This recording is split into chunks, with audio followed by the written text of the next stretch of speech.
Hello everyone. Today I'm going to show you how to use the KDMP specific soldering-free clip. Open the package and take out the product. Let's take the 2ROG PCB as an example for the demonstration. Open the PC side software and access the MLB interface. Click Wiring Diagram. Find the corresponding wiring diagram. According to the wiring diagram, first, we need to remove the two capacitors marked by the red box and clip it to the corresponding positions marked by the yellow circle and black circle. Now let's show you how it's done. First, clip the clip pins onto the VCC position.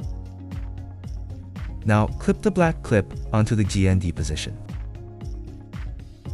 Now plug the wiring harness connector on the clip into the KDMP. Once the PCB is properly clamped and the wiring harness is connected, place the PCB into the KDMP induction area. Turn off the picture.